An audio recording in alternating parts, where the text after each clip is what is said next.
Show da Liberdade. Entrevista. Eu estou na linha com o Dr. Felipe Xavier, médico especialista em medicina do tráfego, e ele também é presidente da Associação Brasileira de Medicina de Tráfego em Pernambuco. Vamos conversar com ele sobre alguns dados importantes e principalmente alguns que me chamaram a atenção. 76% de internações por acidentes de trânsito envolvem pedestres, ciclistas ou motociclistas, evidenciando ainda mais como o excesso de velocidade. Isso aí ele causa, um grande problema de saúde pública, em todo o território nacional. Vamos conversar com ele, que vai trazer mais informações sobre esses dados e também sobre esse alerta. Muito bom dia, doutor Felipe, seja bem-vindo à Rádio Liberdade e ao programa Show da Liberdade. Oi, Núbia, muito bom dia. Muito bom dia a todos que fazem também a Rádio Liberdade, aos ouvintes. Realmente, falar de trânsito é um desafio de saúde pública, porque a gente, quando vê e fala sobre números relacionados a doenças, a dengue, a época do Covid, a gente se mobiliza muito.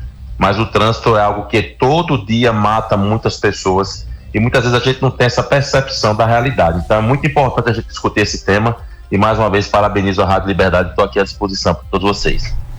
É impressionante como a gente vem percebendo que cada vez mais, inclusive recentemente saiu um dado aqui, sobre o crescimento de compras de motocicletas, inclusive Caruaru, ficou liderando essas compras de motocicletas aqui no interior do estado. E a gente sempre escuta também especialistas aqui de saúde, doutor Felipe, e mais de 70% dos acidentes e dos internos que estão na ala de trauma no Hospital Regional do Agreste são oriundos de acidentes de trânsito com motocicletas, com motos. Gostaria que o senhor falasse um pouquinho sobre isso. Perfeito, Núbia.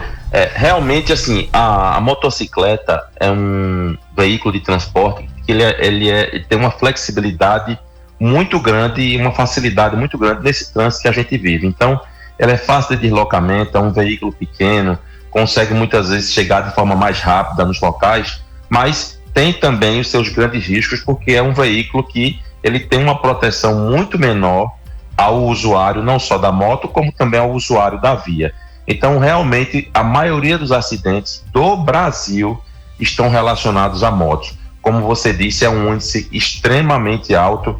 Eu, além de médico especialista em trânsito e médico do tráfego, eu também sou ortopedista, então eu convivo demais com esses acidentes e também trabalho no SAMU, então a gente também vai para a rua e vê. Então, assim, é uma dificuldade muito grande, um desafio muito grande as políticas públicas para o controle dos acidentes de moto, porque a maioria deles, inclusive, ele não é nem relacionado à morte. A maioria são as sequelas. Quando a gente vê o número de mortes relacionadas à moto, a gente se impressiona. Imagine aqueles que ficam sequelados e perdem sua capacidade de trabalho laborativo. Então a gente realmente tem que olhar para a moto como um veículo que tem suas facilidades, mas também tem seu risco. E aí é quando entra justamente não só as políticas públicas, mas também a responsabilidade do motociclista em andar conforme a lei.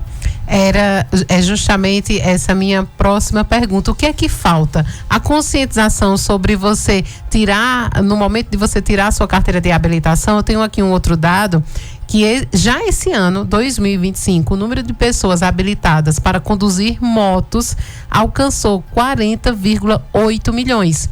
Então, será que esse quantitativo de pessoas, para guiar moto, tem essa consciência, ou o objetivo é só tirar a habilitação, ter ali a licença e eu ter a minha moto e sair guiando moto? Então, o que é que precisa ser feito antes para evitar isso no dia a dia, na prática, O que é que está faltando, para que as pessoas, ao comprar a sua moto, ao adquirir a sua motocicleta, elas a utilizem com mais consciência e, claro, resguardando a sua vida primeiramente e a vida do outro também.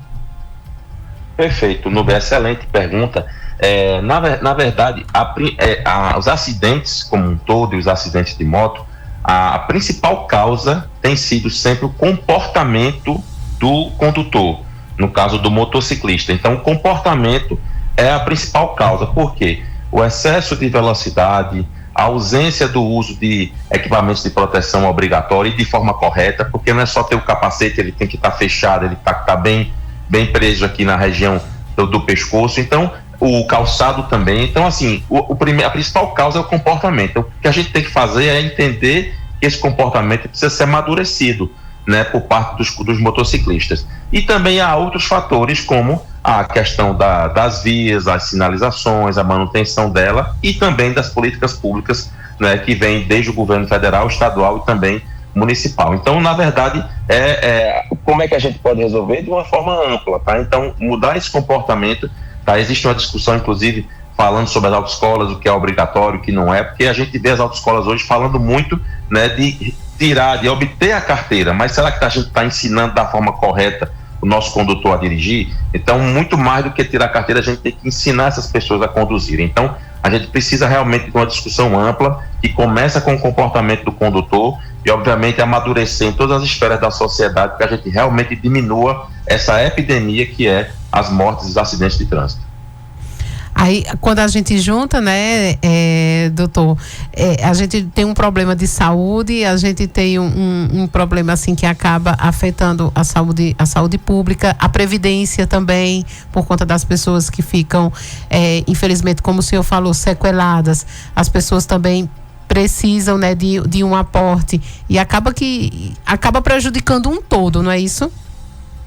Perfeito. Até porque, Núbia, a principal estatística do trânsito, né, em relação aos acidentes de motos tem a ver com homens, né, sexo masculino, entre 20 e 30 anos. Ou seja, essas pessoas geralmente são pessoas que são líderes da sua família em relação ao aporte financeiro, ao trabalho, à dignidade da sua família. Então, essas pessoas ficando sequeladas, elas acabam e limitam muitas vezes de uma forma realmente permanente a sua condição de vida própria e da sua família. Então, realmente, esses dados são muito preocupantes. Então, a gente tem que realmente olhar. Por quê? Porque aí termina engessando também lá na Previdência, isso aumenta o custo geral. Enfim, além da questão social, existe um custo também previdenciário importante. Então, a gente tem que falar sobre isso, porque no Brasil, em média, são mais de 30 mil mortes por acidentes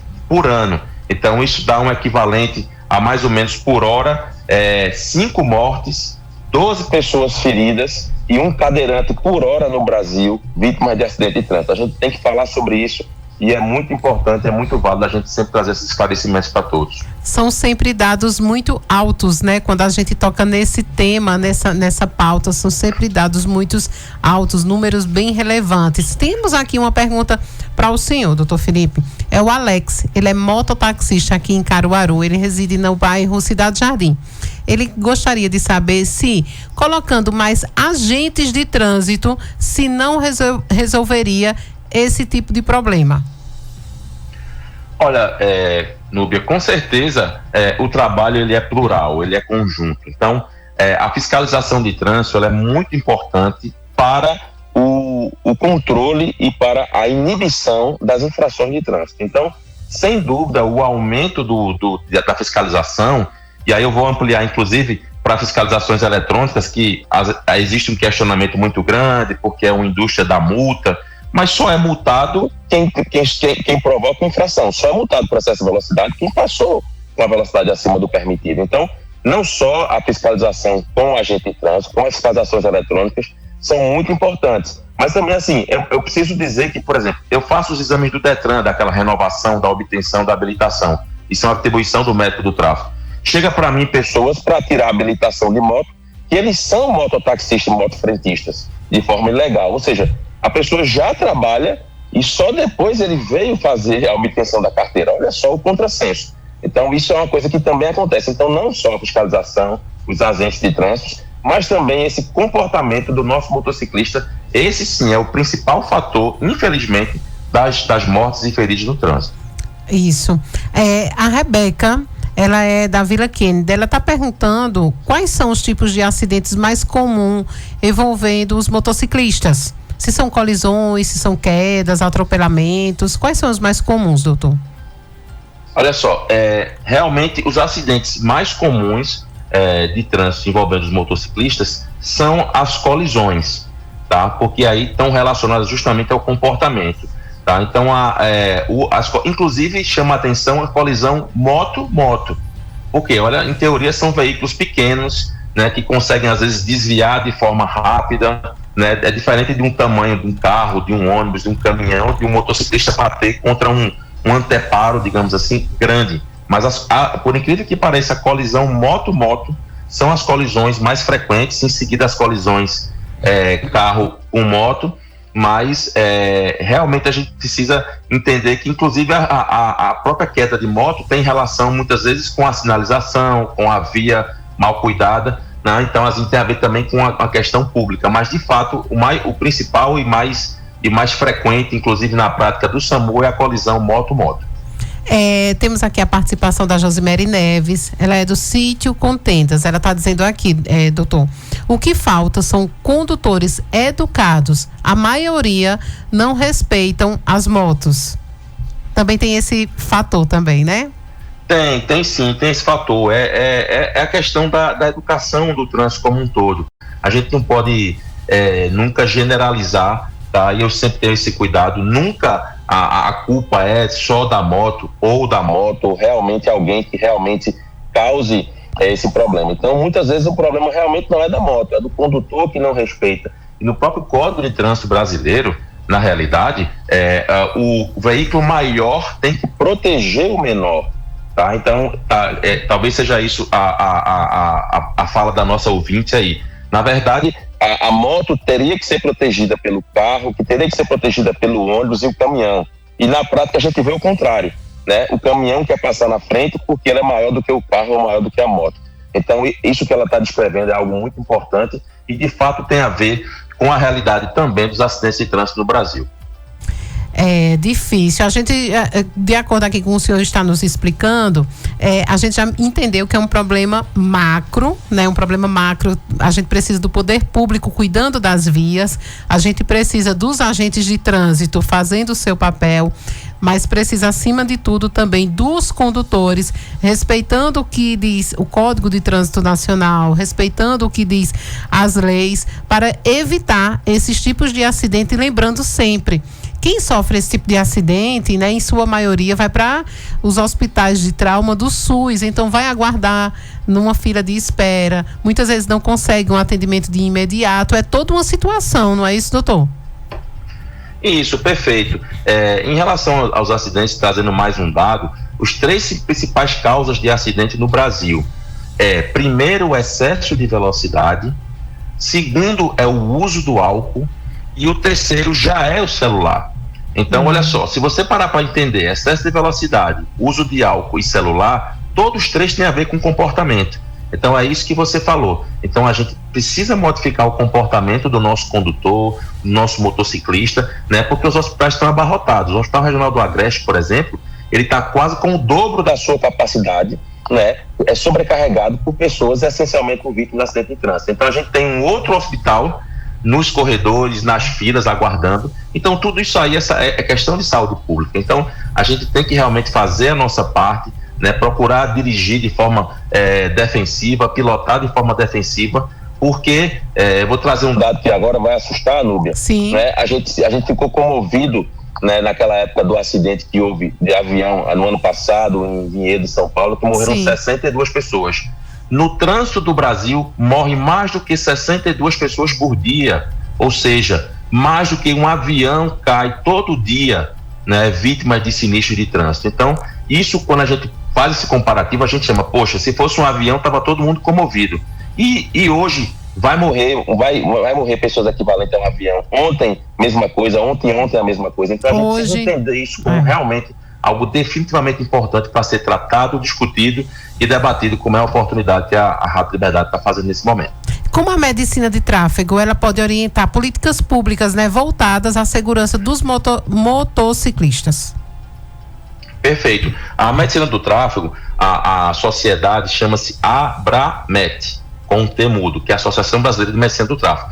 O nosso trabalho tem sido muito intensivo e importante em produção de conhecimento científico em prol disso aí. A medicina do tráfego, ela tem 46 anos e o Código de Trânsito tem 29. Ou seja, a medicina do tráfego nasceu antes do Código de Trânsito. E hoje a lei da cadeirinha existe porque os médicos do tráfego estudaram o risco da criança ser conduzida sem cadeirinha. Então, a partir dos estudos da Abramet, foi criada a lei das cadeirinhas. A partir do estudo da Abramet, foi criada a lei seca. Então, assim, o médico do tráfego já tem estudado e pesquisado isso muito antes do Código de Trânsito. Então, é muito importante esse trabalho que a gente tem feito, não só um trabalho social, também um trabalho científico de orientação, muitas vezes um trabalho de políticas públicas. A gente está envolvido hoje de forma apartidária, não só na esfera municipal, estadual e federal. Eu estava há 15 dias, justamente há 15 dias hoje, em Brasília, estávamos discutindo com senadores e deputados o que é que a gente pode fazer para melhorar nosso trânsito. Então, o médico do tráfego também atua não só ali na avaliação do exame, mas também na produção científica e na prevenção dos acidentes, discutindo as políticas públicas. Muito obrigada. Eu gostaria de agradecer, doutor Felipe, sua participação aqui conosco, trazendo importantes esclarecimentos, né, sobre medicina de tráfego, sobre aumento nos casos de acidente, sobre os cuidados, né, ao adquirir uma motocicleta também. Então, fica todos esses registros aqui e a gente pede sempre, né, para que você, ao tirar a sua habilitação, tenha essa consciência, que fique essa consciência, né, não apenas por esporte ou só porque você gostaria de ter uma moto, mas claro, pense sempre na sua vida, se coloque sempre em primeiro lugar. Gostaria de agradecer mais uma vez sua participação conosco aqui no programa Show da Liberdade. Muito obrigado, Nubia, obrigado a todos pela participação e pela oportunidade. Eu vou deixar uma frase, ninguém sai de casa querendo matar, quando alguém infelizmente mata alguém no trânsito, mas também ninguém sai de casa querendo morrer. E muitas vezes a vítima de trânsito, ela foi extremamente inocente, ela foi vítima de um acidente de trânsito, não só a morte ou realmente a sequela que há. Então, assim, a gente precisa ter essa consciência, esse cuidado, para que a gente realmente saia de casa e volte de casa com segurança. Muito obrigado, Nubia, muito obrigado a todos, estamos sempre à disposição da Rádio Liberdade. Um grande abraço. Muito obrigada. Conversamos no Show da Liberdade com o doutor Felipe Xavier, médico de tráfego e presidente da seção da Associação Brasileira de Medicina de Tráfego, a Abramet, em Pernambuco. Show da Liberdade, um show de programa.